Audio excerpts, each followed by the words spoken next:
It is Monday, so that means it's time for another edition of 3 Point Stands presented by Mountain Dew. Meghan Triplett, John Roser here talking to you about the weekend that was. And Roser, this weekend, do you have a hangover from the weekend? Because I do. No, I don't. It was so busy. Well, you were also in Los Angeles for a little bit, so you traveled time zones. So But that's like, okay, that you're right, traveling, but also the added of college football and the craziness that was on Saturday to Sunday, week one of the NFL. I mean, it's a lot to kind of keep up with. it's NFL Week One is quickly becoming my favorite weekend in sports because it just like you flip on that red zone channel and you've got the Octabox. They've got 8 different games going, and it's like, all right, like football season is here, which means the NBA season's right around the corner too.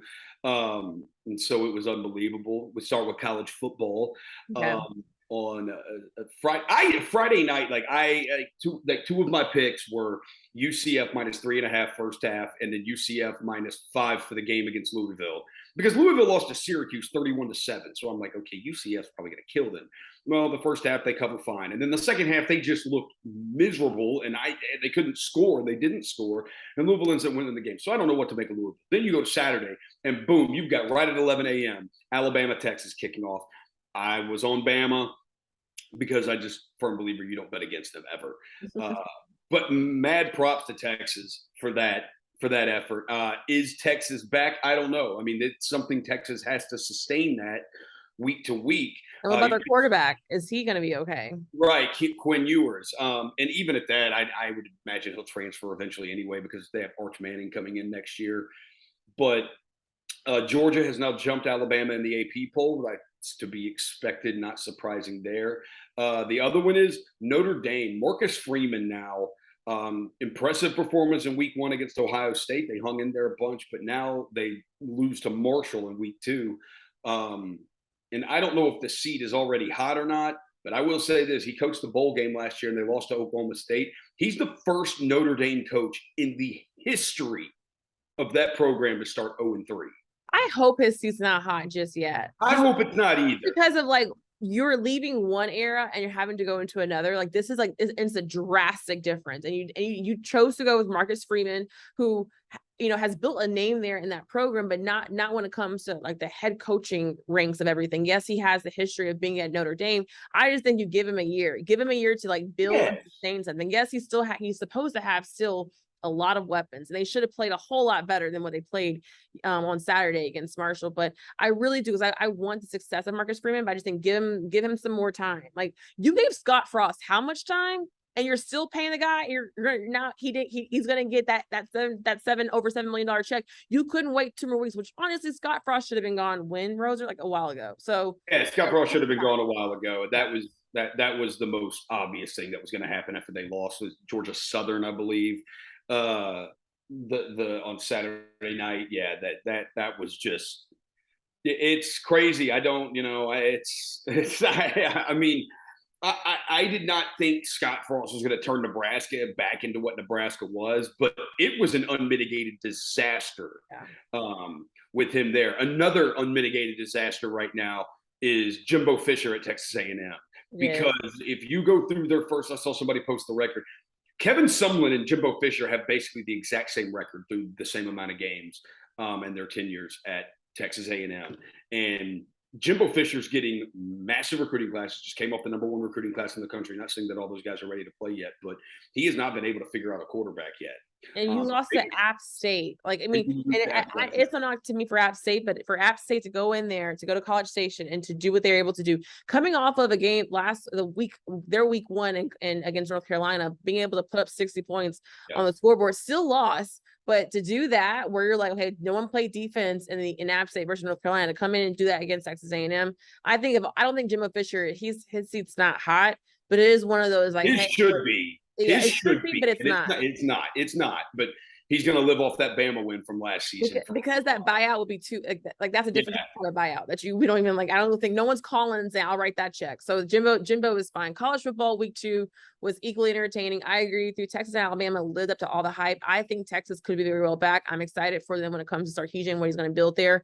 When it comes to week 1 of the NFL, Roser, you and I are losers on a Monday. Both of our teams did not win. Titans, Yeah. the I Giants, mean, the the 49ers. biggest takeaway I think from week one of the NFL is the questions coming into the season about the NFC was what is the NFC? Because you look at the AFC and it's stacked. You've got the Dolphins made splashes in the offseason. They got a new head coach. They go and trade for Tyreek Hill. You saw what the Buffalo Bills, you were there in Los Angeles and saw with Josh Allen. I mean, he just looks, it's, on another level. What they did to the reigning world champion Rams.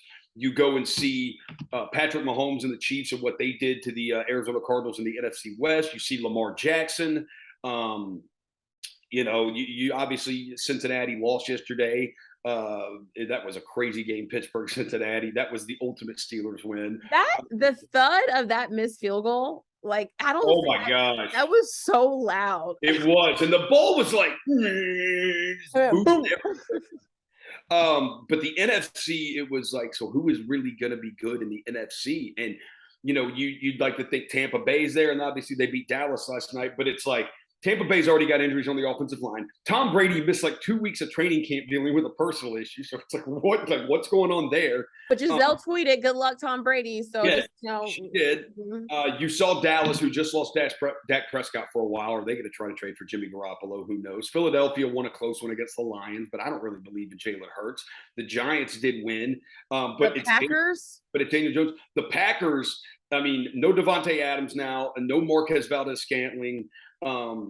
And you see the receiver problems. Now, they got killed in week one last year against New Orleans, and they bounced back and ended up with the best record in the league. So we'll see how that goes. But they don't have Devontae Adams anymore on the outside. So Rodgers is really going to have to work on the chemistry with these new guys. And then you go to the NFC West. The Rams, Matthew Stafford's been battling an elbow thing all throughout the preseason and the offseason and preseason. And the 49ers are starting a brand new, basically a rookie. It's the second year, but basically a rookie quarterback. And I don't know how you judge yesterday. He has accuracy issues. Trey Lance does. The 49ers blew that game, and it was very depressing to see that and embarrassing because I do believe the Bears are awful and they are going to be god awful. So it stunk to lose that one. But you look around and you go, who is the NFC is like really just a bunch of blah. Mm-hmm. Meanwhile, in the AFC, you have the Chiefs looking like the Chiefs and Patrick Mahomes looking like, how many times can you do this again? Like, how many touchdowns can he throw in a game? And they never lose in September. Don't look at his record in September, but he doesn't lose in September. Well, week one of the NFL, it was some shocking moments, but it was fun, and it will continue tonight when you have the Broncos going up against the Seahawks, Russell Wilson going up against his former team. So Monday Night Football tonight on ESPN. Let's move on to our third topic and our third stance. WNBA finals have officially started. Game one on a Sunday, the same time during week one of the NFL Roser. I was very upset. That is horrible scheduling. It's awful. Even Mark Davis, the owner of the Aces and the Raiders, said that it was not fair for him to have to choose between the Raiders and his Aces. He went to the Raiders game. It's fine because the Aces did win, but like I just think for WNBA and for everything we stand for and what the sports and the league has been preaching about, like putting us on a better time and putting us on TV. And this has been such an entertaining playoff so far. To make the first game on a Sunday afternoon, I was upset over it as well. Didn't watch most of it because I was watching the Steelers and the Bengals because my dad is a huge Steelers fan. That game ended up being such a crazy mess, but congrats to the Aces. The Aces won. It was a 3-point game. Connecticut had a chance to tie it up at the end. That's how good these games have been. Connecticut has always found a way to constantly claw its way back in the game. John Morant was sitting courtside supporting his South Carolina, great Asia Wilson. Put them on better time. And then I would have said if you're going to have the game on a Sunday, on an NFL Sunday, like I know it's not ideal either to start the game at 10 in the morning, like Central Time, which would be 8 a.m. out there. But at least you wouldn't be going head to head with NFL games. At least look, I was thinking at least do it around 5:36. You have that like a little bit of a break when like the late game going into the last Sunday night football game. When you have all the games on though in the afternoon, that's what makes it very difficult because you have different screens. So and then game 5 of the Sun and the Sky was on Thursday night. That was opening night of Rams Bills. I couldn't watch it because I was at the Rams Bills game, but like get better scheduling. That's all. I just want them to do better. Yeah. And that's our 3-point stance presented by Mountain Dew.